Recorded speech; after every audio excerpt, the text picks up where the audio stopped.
With the new year still less than 2 weeks old and the 44th PBA season set to commence, let us take a look at each team's most burning question heading into the new year. 1.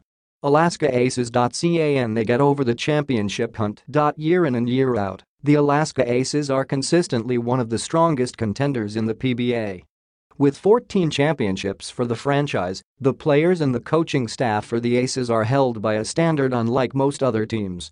With a high-character coaching staff led by Alex Compton that gets players to work hard and overachieve, the Alaska Aces of recent years have been pretty consistent with the franchise's standards save for one thing: winning championships.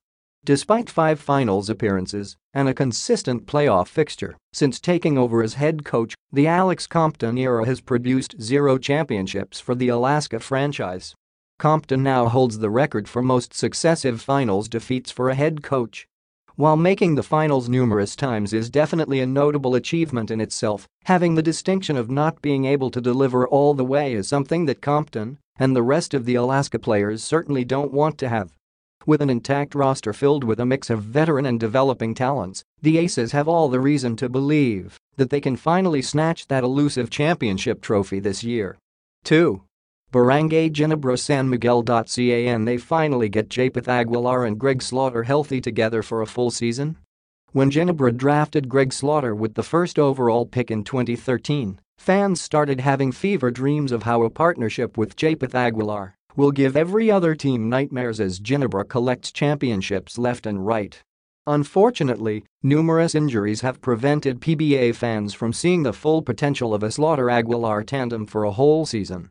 And while Ginebra has won some championships and has had some memorable playoff runs since then, some still hold the notion that they could achieve so much more given the strength of their lineups on paper.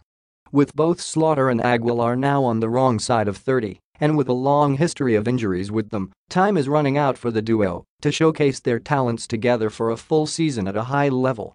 3. Blackwater Elite. Can they commit to this young core to lead their franchise? This question is less about the talent of Blackwater's incoming rookies Ray Parks Jr.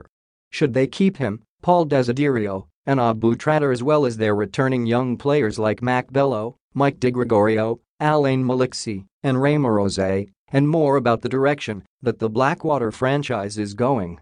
Blackwater has had a history of hitting the reset button just as it seems like they have found something that can work.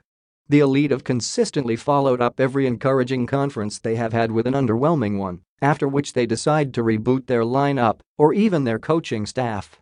For this upcoming season, despite having its most successful conference in franchise history in the 2018 Governor's Cup, the Elite decided to trade away arguably its best player in J.P. Aram as well as Paul Zamer, another key contributor for unproven players. One would hope that, with their embarrassment of promising young players, Blackwater has come up with a direction for their franchise that they are willing to commit to through thick and thin until they establish themselves as a contender. Unfortunately, immediately looking to trade Ray Parks, the second overall pick and arguably the most talented prospect in the draft, is not a good sign. 4. Colombian Dip. Will they start performing, on and off the court, like a team that is serious in competing in the league? What else is there to say about this franchise? From drafting Manny Pacquiao as a playing coach who barely played or coached, to players complaining about not getting paid, to allegations of selling their high draft picks to big-pocketed teams, the Colombian Dip franchise has certainly left fans and its fellow PBA teams bewildered by their decisions.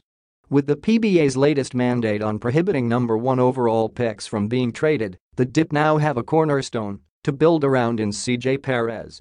And while Perez and the Dip management have been saying the right things about turning a corner for the franchise, only time will tell if those words are sincere.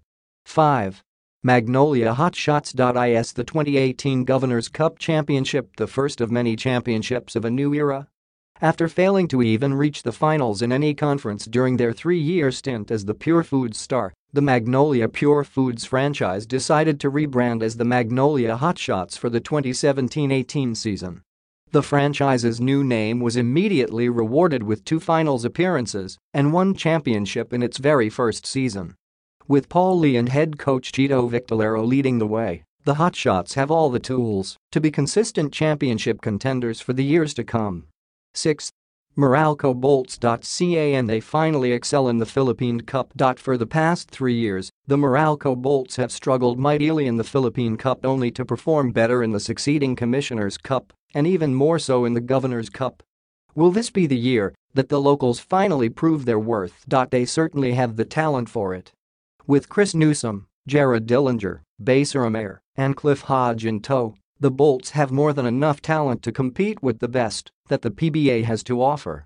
And as much as we would want the aforementioned players to perform more consistently given the opportunities given to them, a huge part of their struggles can be attributed to bad injury luck as well as the inability to find a capable young big man to succeed aging guys like Ranaldo Ocampo, Raynel Hugneton, and Gabby Espinas.